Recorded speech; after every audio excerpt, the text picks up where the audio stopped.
has, you know, made you feel like you had to look a certain way or act a certain way to have an eating disorder. So I think it's important to know that you're sorry, I'm hearing myself talking. Where it's coming from. That's weird to hear yourself in your ear.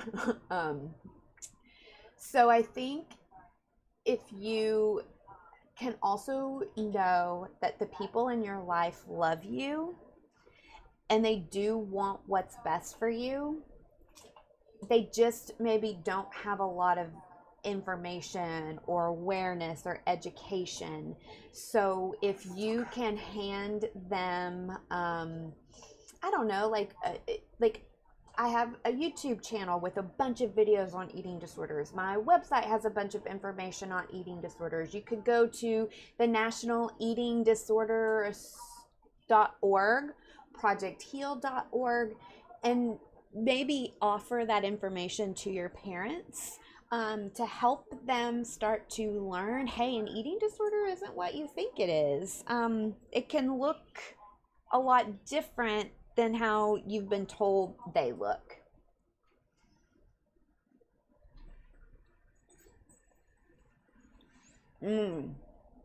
How's everybody doing with their lunches or their meal?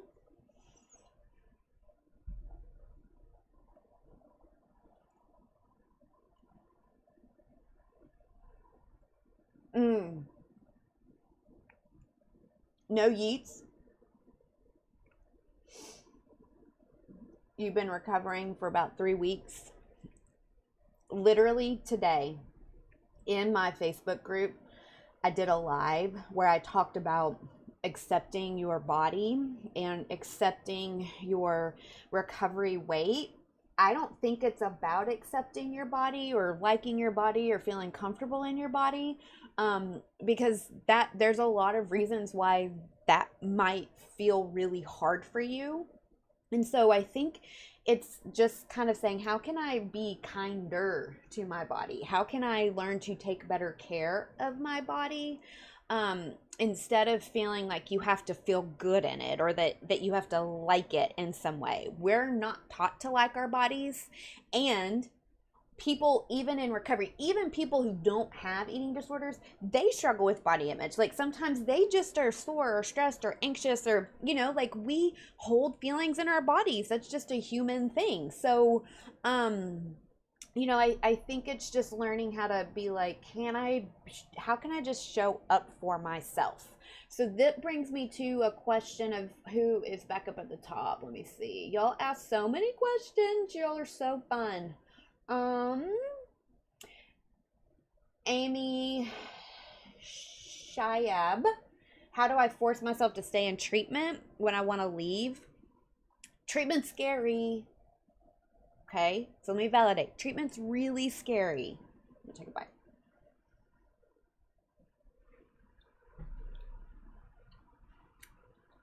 Is anybody enjoying their lunch? What have we got working on today for lunch?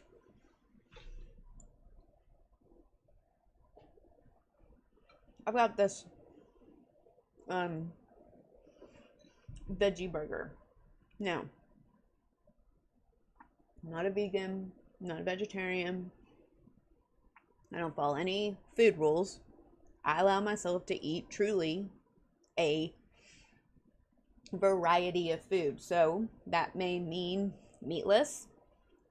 Sometimes there's meatless with some like this has real cheese on it, right? So it's just kind of what sounds good and what do I like, and learning to tap in and pay attention to your body. So let me go back to this treatment question when you want to leave. First of all, treatment is really scary, okay? Let me validate that for you.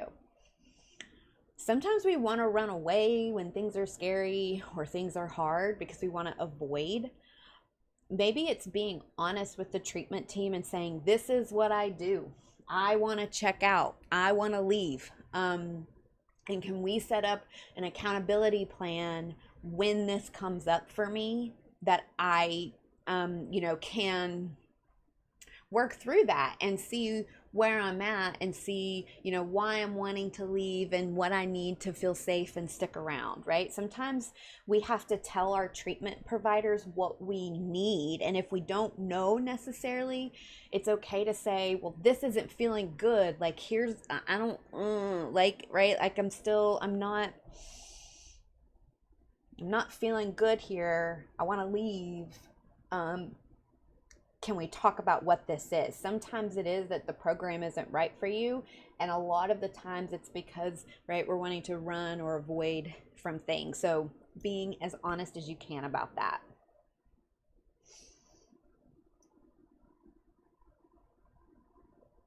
Oh, Gabrielle Stevens, 5021. Good question.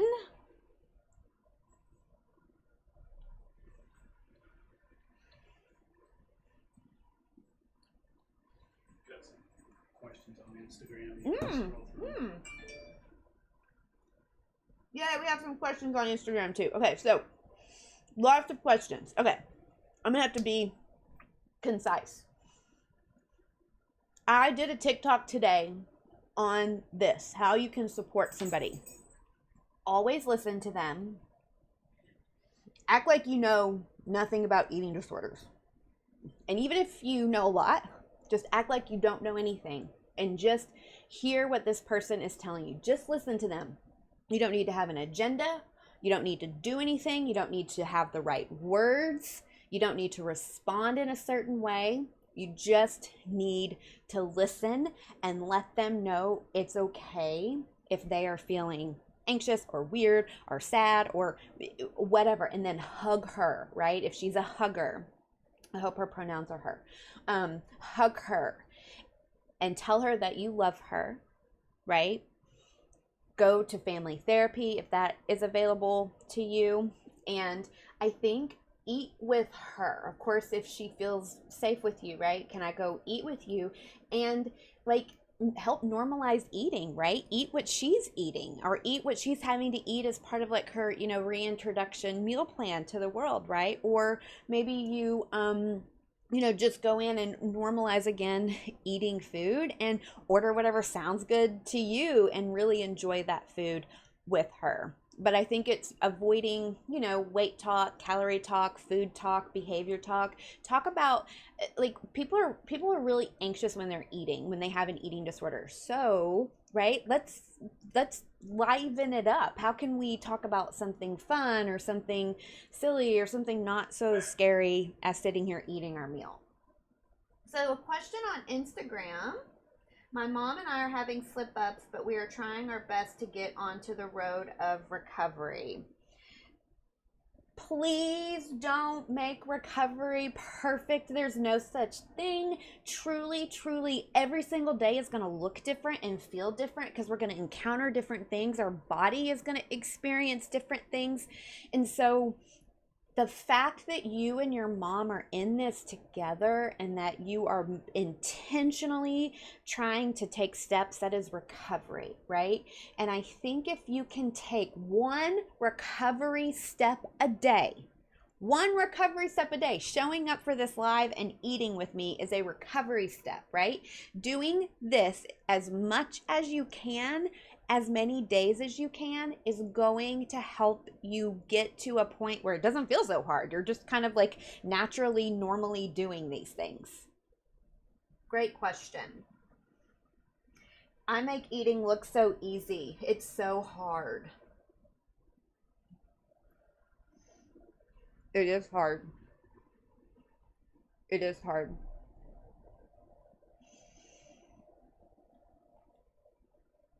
And it wasn't always easy. And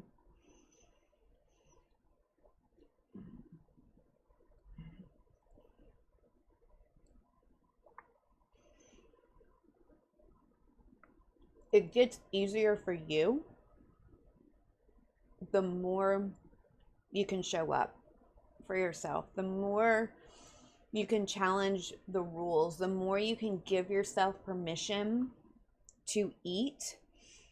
And I know these things sound really hard, but it's literally, how can I just do this one step today? Can I just not call myself an asshole or a worthless piece of shit all day? Instead of using those words, I'm going to say, damn it, Stephanie, you screwed up all day today. Damn it, Stephanie, you really made some mistakes. We got to do better tomorrow, right? Maybe it's kind of taking just that step of not talking to yourself in such an asshole, dickheaded way. Hello. Oh, struggling at home with mom and eating. It's been really hard. I did a interview yesterday with a news station up in I think it was Louisville. Am I saying that right? And no, it was Indiana. I'm sorry. And being at home with our family is a very hard, triggering thing. I'm hearing this from a lot of people. Family is hard. Family can be mean. Family can be harmful, and family doesn't always get it. And so if you're stuck inside with somebody who's really like dieting or making comments about food in your body, that is really hard, and I'm sorry, and you don't deserve that.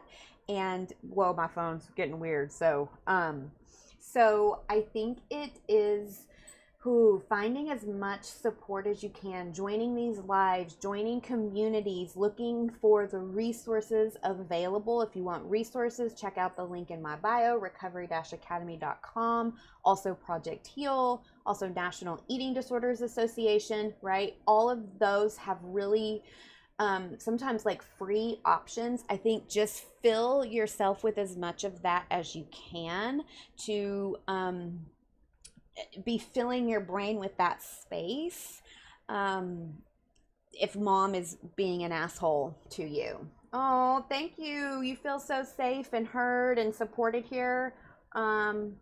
What if a troll comes in with the intent to trigger someone? That's a really good question. And so I try to monitor these comments. There's a bunch here on TikTok. There's a bunch here on Instagram. I have some on Facebook. So there's a lot of comments, and I try to filter them. So I'm asking for the community to help me with this. If there is a troll, if there's somebody using numbers or behaviors and they're trying to trigger, first we try to educate and explain, hey, this is triggering, right? And why this is triggering. And if they're still not getting it and they're really, you can tell when somebody's like, oh, sorry, I didn't know, and when somebody's trying to be a dickhead, right? So please report them to me, like comment, call them out on these spaces, and I will find a way to block them, unfollow them, okay? Because we want it to try to be safe. So is it okay if I join? Of course. Join what? What do you want to join? You can join these lives, eat with us, cheers. You can join my Facebook group. I have the Recovery Academy, which is a awesome recovery community. You are all invited. Everyone has an invitation.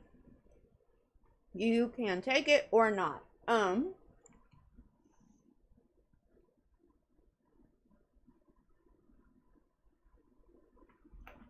Okay.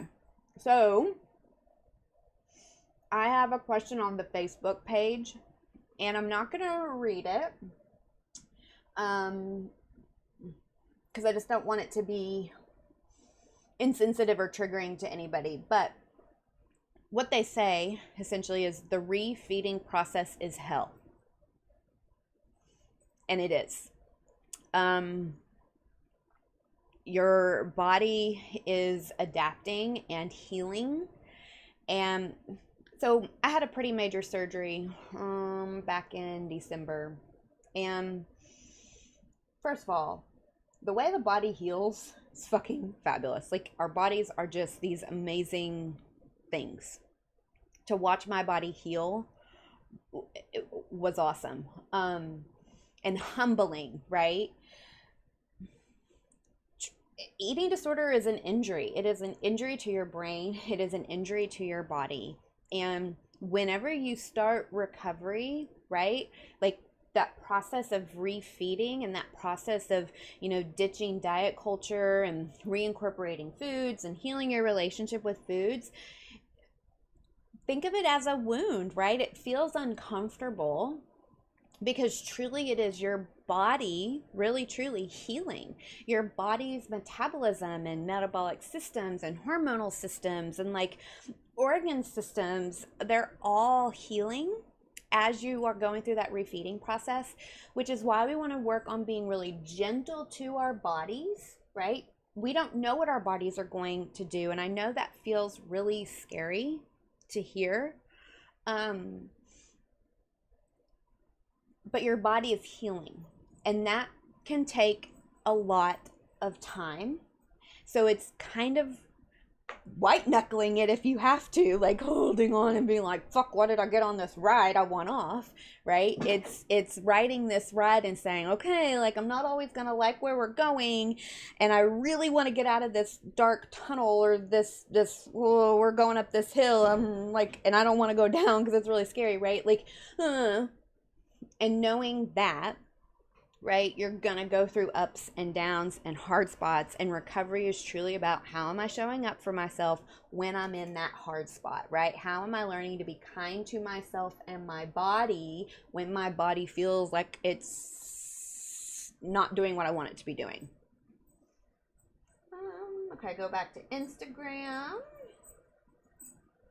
What do I do if my friend is always triggering me with her eating disorder? From Chloe Sion on Instagram. I'm sure a lot of y'all can relate to being triggered by friends. Raise your hand. Right?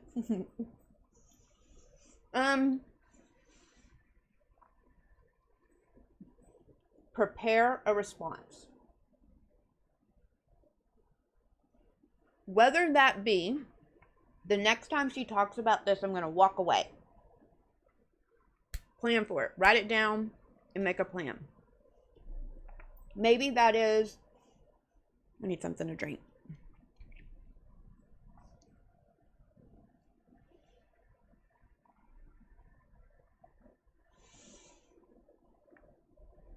Maybe that's making a plan to change the subject, right? So maybe that's just kind of awkwardly listening and sitting there and then saying, hey, did you watch Yellowstone last night? Or did you listen to that podcast I was telling you about? Like, just make a plan to change the subject and know what you're going to change the subject to. Like, write it down. If you need to have a script, and memorize that.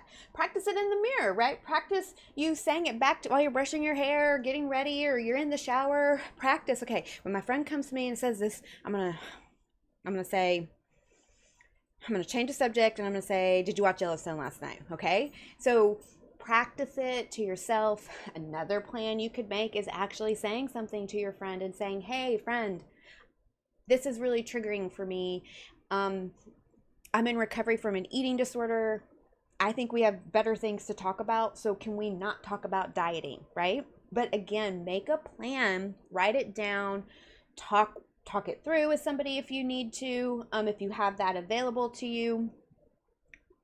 And then when they're in the moment, you don't feel so caught off guard. You're not like, oh, fuck, shit.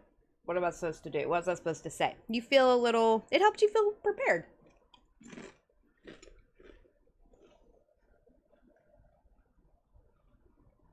Okay.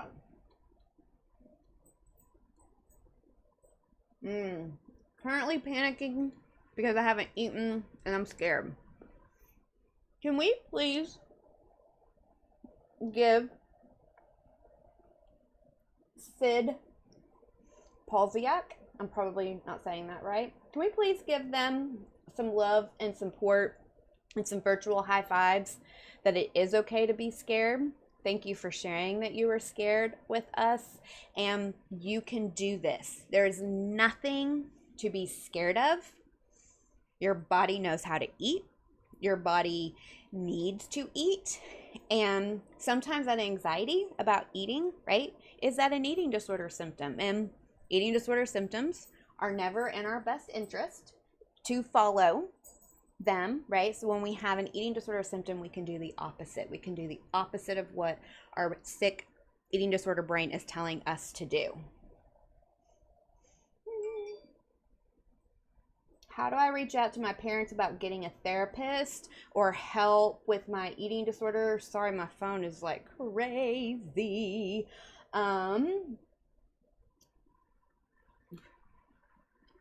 First of all,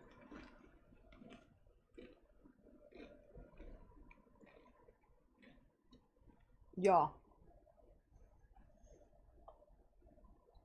this conversation has been really fun. This is my favorite hour of the week. But we come in and we come hard and we go at the questions and the advice. And I'm down to give it. That's why I'm here. But can we also not be so serious for a moment?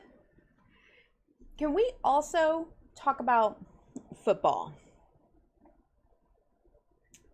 I'm from Texas, born and raised in Texas, so, right, football's a thing, small town. In fact, my hometown, well, not where I went to high school, but my hometown where I live now, when you're driving through the major highway through town on a Friday night, right, you literally kind of drive like over the stadium and you can just kind of watch this football game happening. It's really cool. But I think, I don't know how long that stadium's going to stay because our town is growing. Anyway, so can we talk about football? Who's your team and did your team win, whether that was college or professional? Because I'm also a huge college football fan. I'm a Baylor Bear. Please, let's not discuss their shenanigans. It is a very painful wound in my heart. Let's only discuss, please, that we're going to stick them and go Baylor, right? And that, like, their colors are great and their mascot is cute. So who's your favorite team? Did they win? Let's give a shout out. Okay, so now I'm going to go, how do you reach out to your parents about getting a therapist?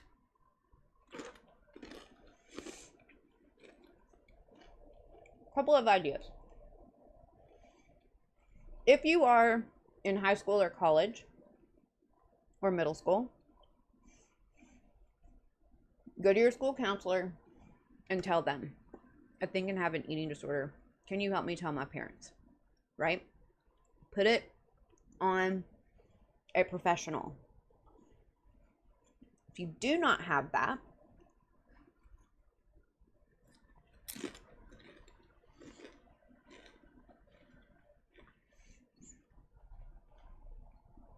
let me suggest doing a search in your area. So, the best way to do that, Google psychology today, or Google therapist near me, eating disorder therapist near me, right?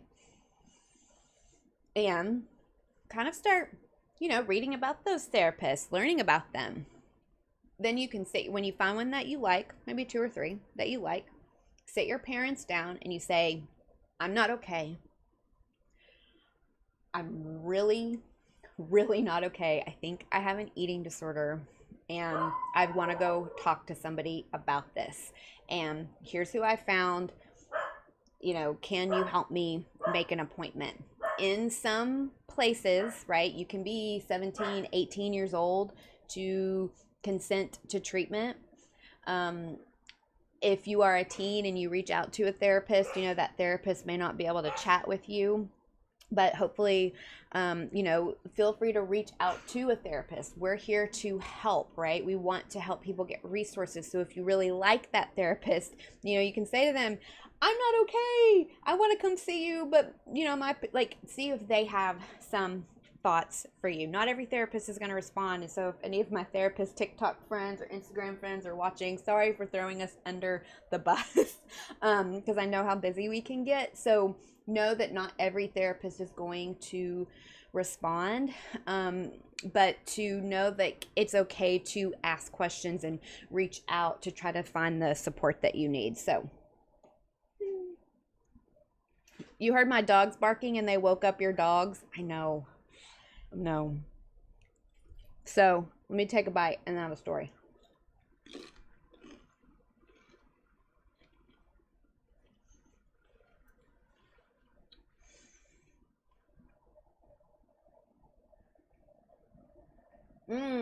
You don't watch football. You're more of a basketball person. Yeah.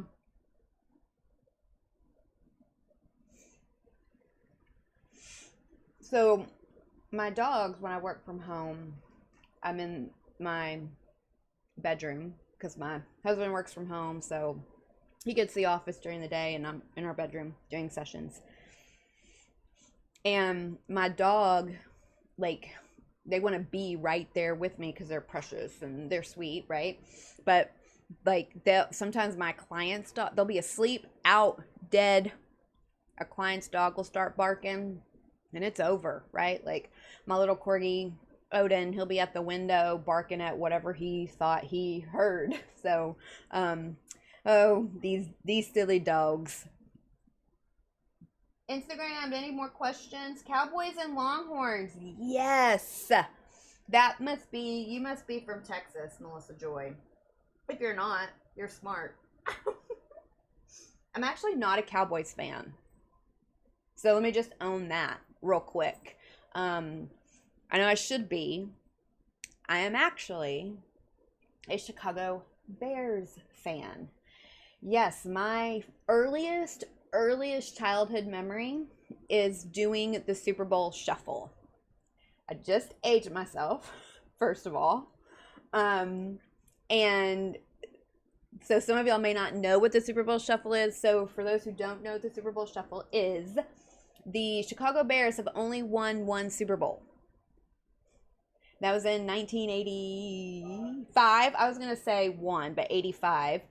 And they like made up this dance, this hype dance. It's the team singing and doing this shuffle, right? So, and I just got feedback from my partner, who is a big New England Patriots football fan, that one Super Bowl that the Chicago Bears won, they beat the Patriots. So, sick 'em Bears. I love your accent. Where are you from? Texas. So, the Texans have either a loved or hated accent. I feel like our accent is a little more accepted in the European countries.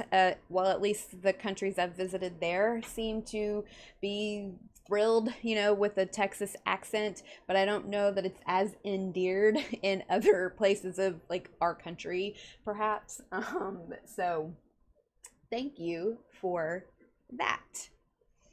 Yay, almost done with lunch. You should feel proud because it sounds like you had a challenge meal. So can we get like some hearts, love, some fun emojis, some like high fives, some woo woos for Leslie Beard?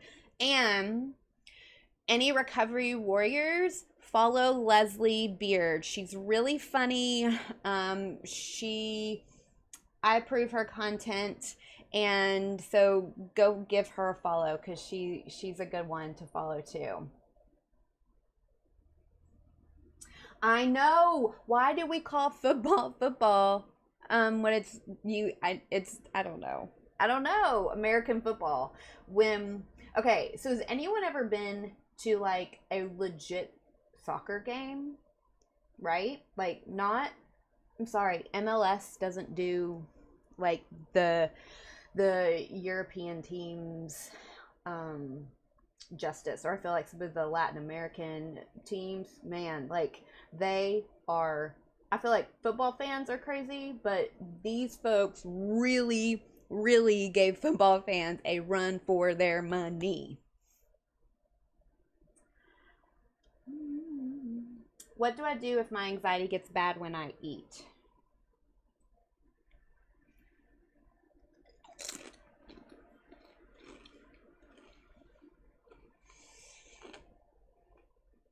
Take deep breaths.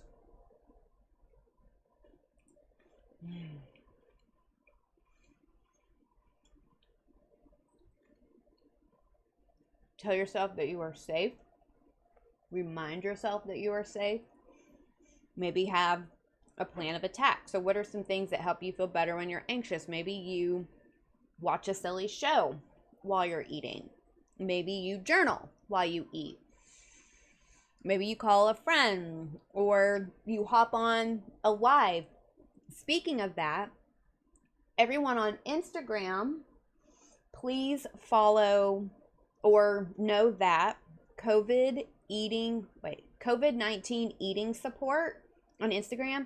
They go live every single hour with meal support from a therapist, a dietitian, a recovery coach, like and it's health at every size, it's intuitive eating, like it is, right? You can do something like that while you eat. Joining these are a really great way to take care of yourself and show up for yourself while you're, learning to manage your anxiety around eating. And know that gets better. That does get better.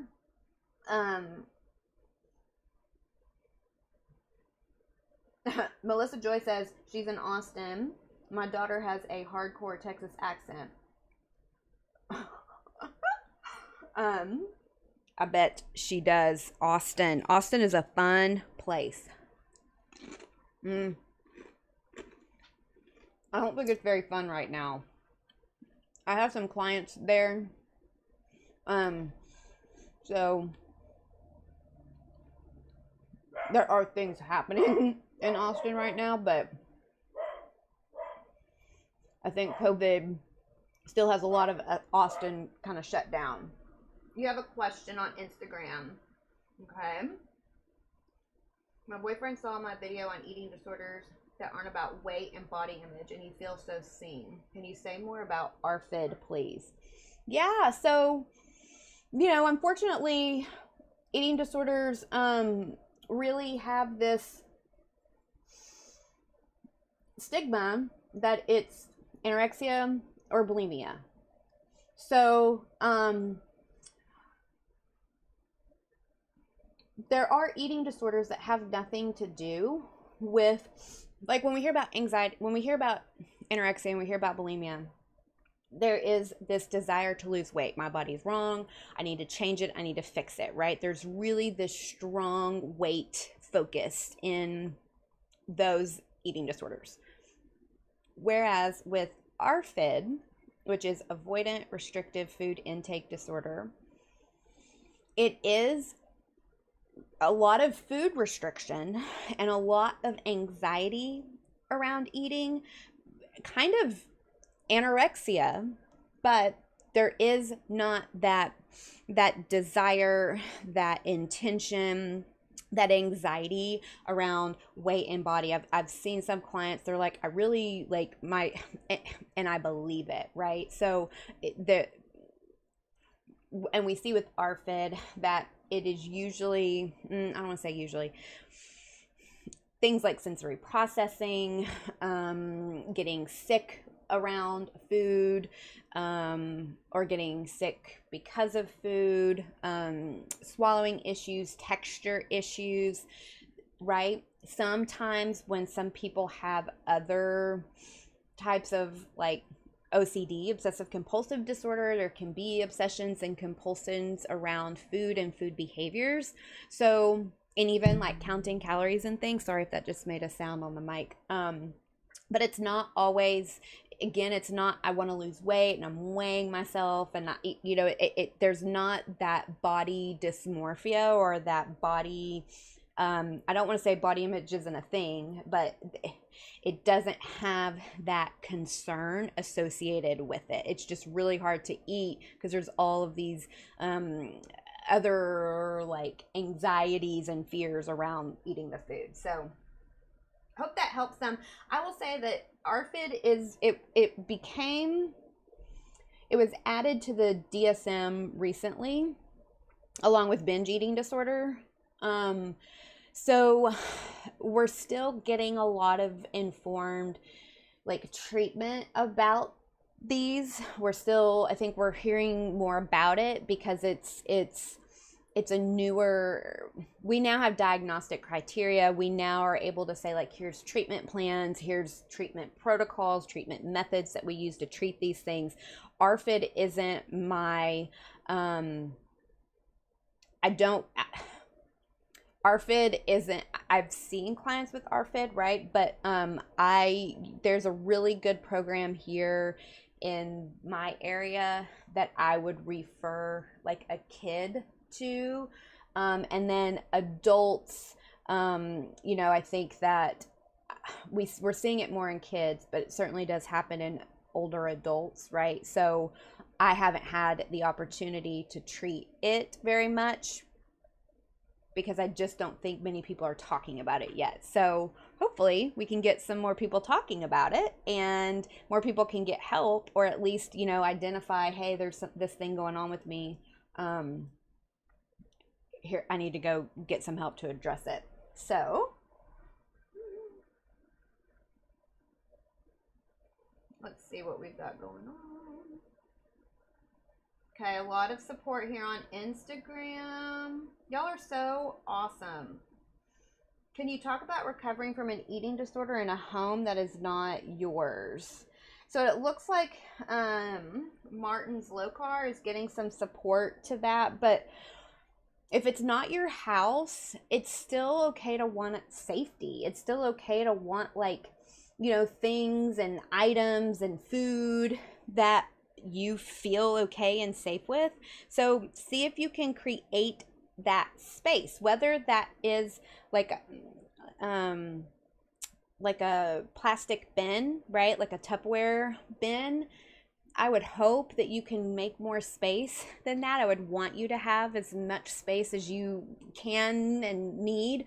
But if you don't have that much space, right, make yourself and put in this box, like, things that make you feel happy and supported and loved and safe, right? So whether that's some scriptures, affirmations, photos, music, right? But I think it's creating a space and having things that are yours, that are really yours, and really asking the people that you're staying with, hey, this is mine, and can we really respect this boundary of, these are my things, this is my stuff, this is my food. If you want it or you want to borrow it, like, ask me, because I can certainly share if you want to. You don't have to. But if you feel like you want to share, just letting them know that you want them to ask. Okay. Y'all, I'm about to have to jump off because I have group in a few minutes. We have, on Mondays, the Recovery Academy does support groups where we just hop on a Zoom call and we support each other and hang out and chat and set goals. So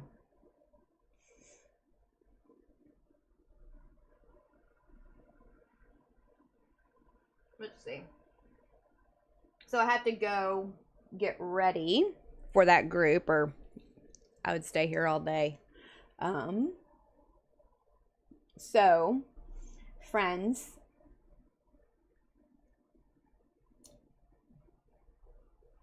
let's see. Thank you for being here. I'm looking at comments coming up and coming through. I know I didn't get to everybody's questions. How big are the Zoom calls?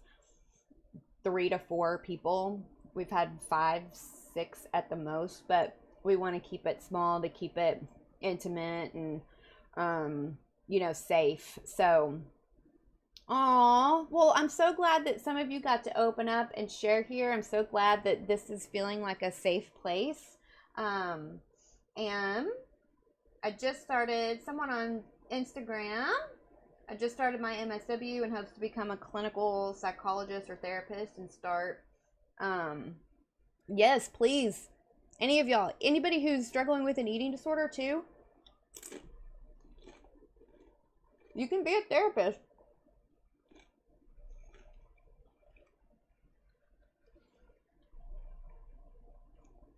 So know that